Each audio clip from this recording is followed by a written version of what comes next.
I bought a Yamaha Tw200. How's it going, everyone? Welcome back to the channel. If this is your first time watching, welcome to the channel. Go down and subscribe so you don't miss any future videos. But right here is my newest motorcycle. This is Yamaha Tw200. This is a motorcycle I've been looking for on and off. I've been looking for kind of an enduro dual sport for a little bit. Tw200 is a little bit of a smaller bike, but I said, hey, this one's a pretty good deal. It's been sitting for about a year, but unfortunately the carburetor gummed up. It ran a little bit, but it ran very poorly. So why not? Let's fix it up and see what the bike can do.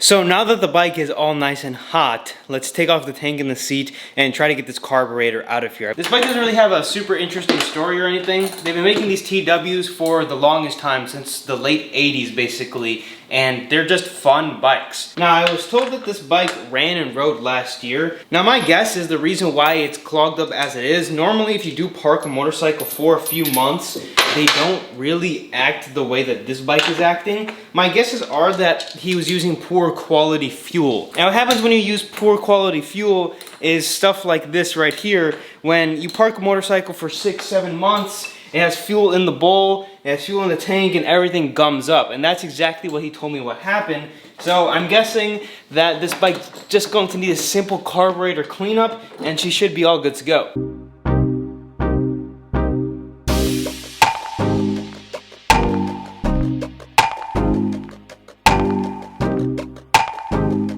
So now that we got all the stuff out of the way, we're basically going to want to take off the throttle cable here, where there's a 10mm, and then it should slip out from the bottom, from here and here.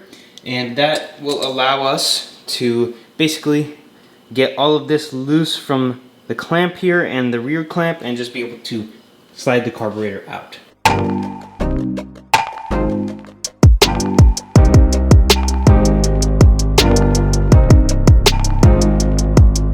Well, I just opened the air filter and I found a bunch of acorns inside. So maybe that was one of the reasons why this bike was so choked up.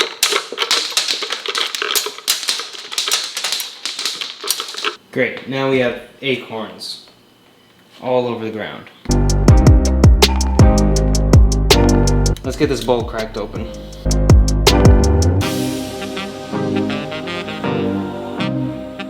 It's kind of just gummed up on the carb. I was told that this carburetor was rebuilt, and it looks fairly clean in the whole thing, except right there you can see the remnants of fuel. Well, we've got this apart. This seems to be the main problem. We might as well throw this brass in there. And the other thing I'm going to do is throw this entire carburetor into some carburetor dip, and then we're just going to blast it with some carb clean. I'm only going to throw it in here for about 30 minutes. Usually in carbs that have a ton of buildup, we leave them in overnight or something like that. So this carburetor really isn't that bad. And we just throw the brass into this bucket with it, and then we'll give it a nice clean in about an hour, 30 minutes or so.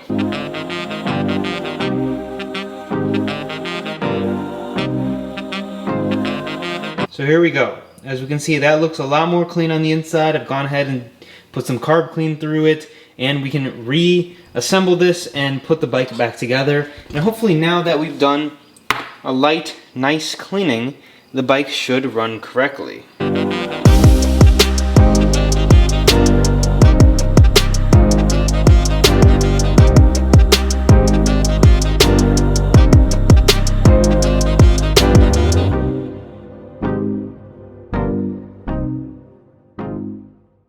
And just like that, after a quick carb clean, this bike should be all ready to go. We come and we turn the fuel. I'm gonna just turn it to reserve and pull the choke right here.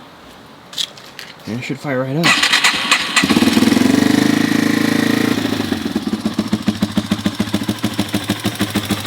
It's running a lot nicer now. I did take this bike for a quarter-mile test drive just to make sure everything is good.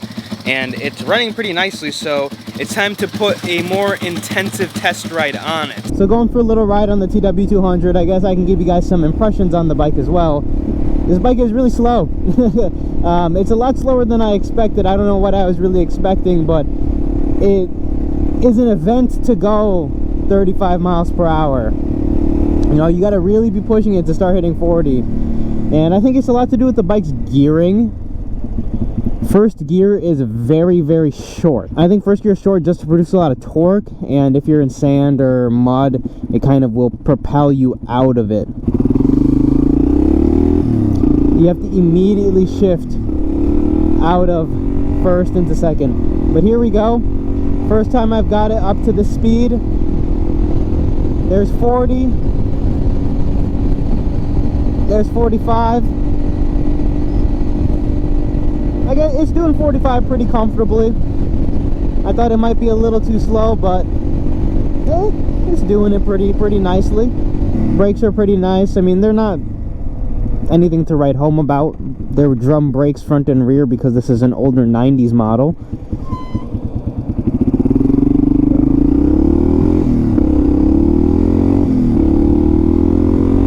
If you guys are noticing, like as I'm leaving, I'm basically immediately grabbing second gear. Could probably start in second. Maybe I should try that. But I think first gear is more of just an off-road gear, as you can say. Should we try to top it out?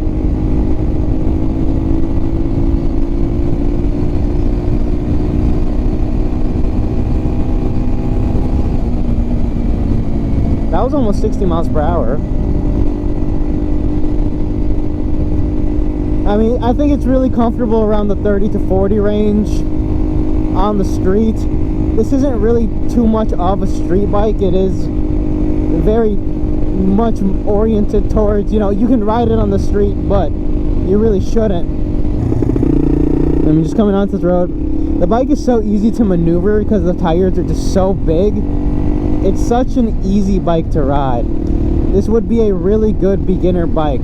I wanted a dual sport enduro for a little bit. I don't think this necessarily counts as an enduro.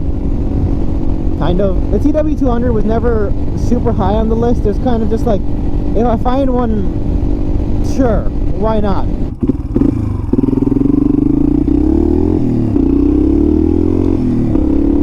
Reason being, it's a 200cc. I wanted like a 350 or something that I can actually enjoy on the road, or a 300 I should say. But they are so expensive, and this bike came up at a decent price, needed a little work, and now we're good to go. As far as what I have planned for this bike, I just kind of want to ride it for a little bit. I might end up selling it even before the winter ends, I'm not too sure. Maybe teach some of my friends who don't know how to ride motorcycles how to ride on the bike. Maybe even just keep it around. I like diversifying the collection, and it's something I've wanted to do for a while. So, who knows? I have a really bad idea. I'm seeing a little gravel on the side here.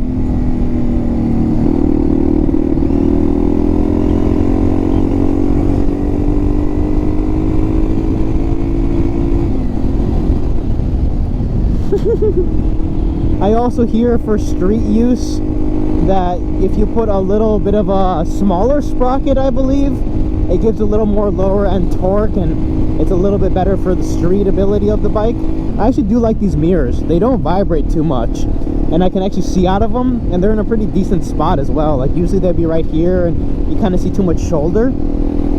Yeah, pretty usable machine all the way around.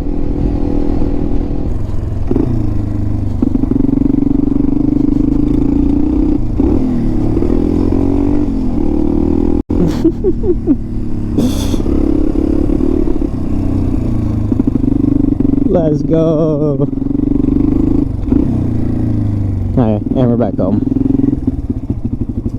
And that's all I have for the video. This is my newest bike, and I thought I'd share it with you guys and get the bike back up and running on the road. Not too sure what the plans are, but I'm sure you guys will let me know in the comment section down below some things I should do to the bike to make it run a little bit better, or things I should do with the bike, because I think we need to go take it on a trail at least once. But leave a like, subscribe to the channel, and as always, I will see you guys in the next video.